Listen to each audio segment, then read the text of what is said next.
second level, so that was earth. Almost you can say air and water coming together. Water being the source of life, really, right? That, you know, we know that life came from the oceans, right? Anyway, that coming, the spirit coming down and taking place on earth. And then we look at the fire element. And fire, we think of light, we think of illumination, and we think of perhaps spiritual illumination here. And this is more about, if this was the casting, then this is more something, let's say, regarding the script, the setting. Where am I born? What child order do I have? You know, if I have siblings, what birth order is there? What is the dynamic between the parents and the children going to be like? Right? So we say this is the fire aspect, and this has Ling Shen, or this is more about experiencing the emotional quality of what my life is going to be like. So this is what I am physically. This is more about what I'm going to learn socially, right? And obviously much fewer spontaneous abortions in the second trimester. And the third trimester is called the wood trimester. And the third aspect of soul, Ling Hun, is involved here. And this is called the ethereal soul, or the soul that is involved in reincarnation. Okay, so this is the soul that has the memory of past lives, the collective consciousness of your past lives. Okay? And it's said that each of these souls enter in each trimester. Right? And there really is sort of like if the first trimester doesn't work out, that's really not much of a tragedy. Okay, because it's only the lowest form of the soul has been left. Now, I don't mean to demean that, but it's you know, from the Taoist perspective, that's not that serious. Sort of that's a trial period. But when we get into these other ones, now it's a loss here, or it's a more serious affair here. Okay, and so this last so let me just go back to here. The first trimester is about morning sickness for the mother, right? There's a lot of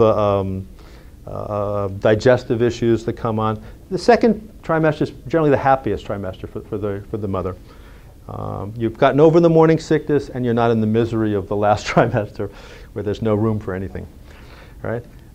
This last trimester, wood is about cycles. Okay, so part of the meaning of wood, in terms of the sprout coming up from the frozen earth, is the spring in terms of the Chinese calendar, right? So this is about timing, and this is kind of re-editing the script to make sure that the lessons of life are coming at the right order. So all this is said to happen prenatally here. Okay, any questions on that? Please.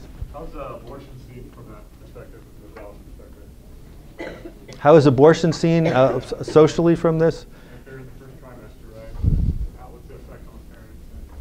Yeah, from the first trimester, this is considered to be acceptable. Yeah, that's not, after that, not so, no. Right? Yeah. How do drugs affect the child in these different periods? The same way it does in Western society. You know, you can clearly, you know, can damage the body, but that would be seen as you've kind of interviewed the parents, and you know if being, for instance, a crack baby or a baby born with AIDS or something like that, that would be considered part of your curriculum, part of your karma. Back here. Yeah. You talked about artificial insemination. Yes. I'm curious. I have in vitro fertilization babies. I'm always curious about that, with them, you know, being made in the dish or if it's this. Yeah. Well, it's obviously a more sterile environment. It's not as natural. Do your children look? Are they? He looks just like his dad. My daughter looks just like me. Okay, so that kind of agrees with what I've been taught. Yeah. It doesn't say anything about the people in general, but it says that the manufacturing process is such that it's not so much of a blend. It's more one or the other. Was there someone else? Yes. What about like a stillborn at the end, in the third trimester? Mhm. Is that sort of like a conversation that went on a little too long between the child and the mother and they couldn't work it out? You can always opt out. People opt out of life at any stage, right? We have a shelf life. I might think of something to the effect of that. Let me give you an example. Let's say this lifetime was about being a Sikh master, right? And then one of your parents changed their religion, or that's going to happen, and you say, I don't want to be in this body for another 60 or 80 years. I have a specific lesson I want. The contract got changed. I'm opting out. That might be an example of that. No? Okay. Yep. All right. So we're born. All right.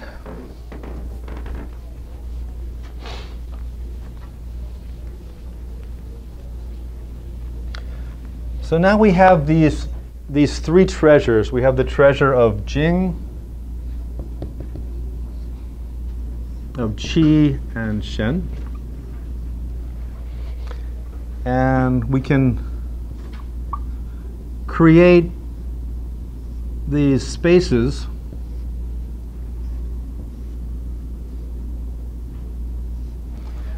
that we might call the Dan Tian. Okay.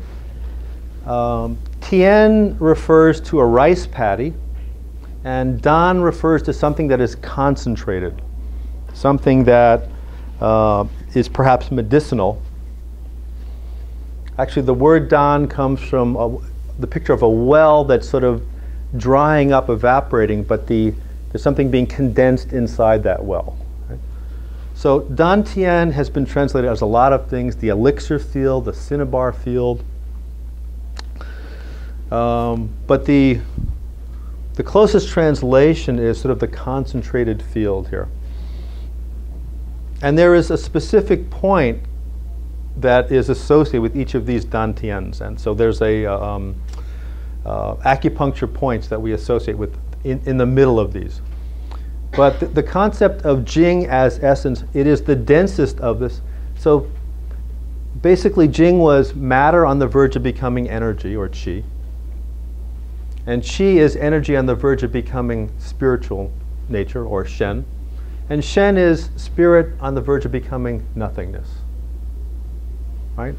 And it turns out that the alchemy of our lives is turning Jing into Qi, into Shen, into nothingness. Right? So this would be similar to, you could view this very similar to the chakra system, right? Of going from the root chakra to the crown chakra. This is essentially the Taoist or the Chinese version of the chakra system.